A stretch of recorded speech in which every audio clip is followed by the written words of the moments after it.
Hello everyone, welcome back. Right, today we're going to be talking about one of my favourite subjects, which is consumer units and why you should have one upgraded to meet current regulations. Bit of a nerd when it comes to this, I must admit, and a bit of enthusiastic. Basically, this is a new consumer unit. It meets all current regulations and it's the minimum standard your property should be upgraded to now. All new builds have this type of fuse board fitted. The main reason you should have your consumer upgraded is for safety features. That's it. That's the main thing. It's having things like RCDs installed or an RCBO if you wanted to go that extra bit for safety. It's having things such as the correct rating circuit breakers, easy identification of circuits, SPD protection. These are all safety features that are going to assist you and your family in the case of any problems that might arise. There is less chance of this causing this type of fuse board causing a problem in your house compared to an old fuse board. In fact, I'll show you some examples. Old fuse boards, firstly, very rarely did or did not at all have RCDs, which meant they didn't protect against any fires, because that's what an RCD protects against fires, and like you get an electric shock. If I grab the cable right now, held onto it, touched the live, this would turn off instantly. In fact, the average is it has to trip in under 40 milliseconds. That is an incredible speed that they turn off on. And that's what they are. That's why they're recommended, not even recommended, mandatory to be fitted. But let's move away from that point of view then and have a look at the MCBs. Now, I would say most houses I go to with older fuse boards, the MCBs are not the correct rating for the property. For example, certain size cables can only take a certain amount of ampage. If you put too higher ampage circuit breaker in, you can cause a fire on its own. They didn't know that 50 years ago, but now we do. We know they can cause problems, so we limit it. New fuse boards are balanced more, not as in level, but I must admit that is pretty level. I put a bit of level on that earlier on, but balanced as in circuits are balanced. For example, they're split 50-50 between the RCDs.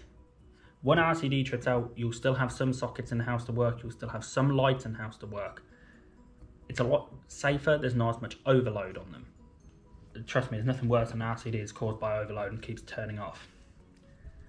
But one other thing that most people aren't aware of is, I've actually got some examples here today, is this, for example, is a dim rail bar I took out of an old fuse board. I replaced it 6 weeks ago.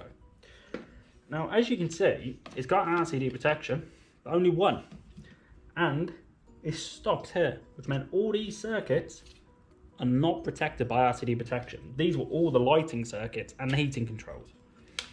Doesn't seem like that big of an issue, but if you've got metallic switches or chrome switches or anything like that, or metal light fittings, it is a problem.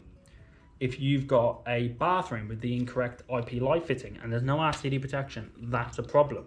You run the risk of getting an electric shock, and without an RCD, nothing will turn off, because these will only turn off under live faults.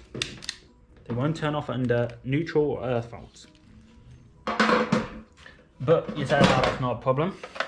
We can go even older with fuse boards. This, my friends, is an old Wilex rewirable cartridge BS3036 fuse board. Installed, if I remember correctly, in the 70s. A lovely bit of kit. And if you see closer, these are cartridges. Pull one out, and that's what they look like. Now inside that, sorry, bit high, inside that is a fuse wire. There's a little bit of wire that goes in between the two pins. Now, most of the time these will trip in 5 seconds. 5 seconds you'll be holding on to. If there's a live cable, you'll be holding on to that cable for up to 5 seconds. These trip in 0.4. Yeah, I've had experience holding onto live cables, and I can assure you, it hurts if it's on for 0.1 seconds. it is so immensely painful, but you can't stop yourself holding on. Your muscles enjoy electric shock. It contracts around you, squeezes on. There's nothing more terrifying than looking at your own hand clenched onto a live cable and you're telling it to let go and it won't. So 0.4 seconds versus 5 seconds, and I think you know which one is better. Along with many other couple of reasons, new fuse boards are metal clad. Old fuse boards were not. They were either plastic or, in this case, plastic or wood. They had a wooden backing around the edge. As we all know, fire and wood do not work. They do work. They work for a raging inferno, but in safety standards, they don't work. And that's the main thing. It's ensuring your property meets safety precautions, and it's peace of mind. I've done it before. As soon as I've gone, for example, I've had friends that have moved into new houses. I've had family move into new houses. I myself have moved into a new house, and the first thing I did was look at the fuse board and then replace the fuse board for safety precautions. It gives me an immense amount of satisfaction that a fuse board meets requirement. I know personally, if you're not in the industry, if you're not an electrician, it's something easy to forget and get complacent with. I mean, why should you? You don't know any different. A fuse board is a fuse board, surely. But I would recommend you even search on YouTube or Google or social media or anything else and search fuse boards gone wrong, fires on fuse boards, something like that, to make yourself aware why old fuse boards should be upgraded for your own safety. Okay, it's been a bit of a long video, this one, and I could easily make it double because there's so much to be talking about. But I hope it has helped. I hope it's informed you, and I hope you'll all have a look at your fuse board and just at least consider having it upgraded for safety features. Okay, thank you. Bye.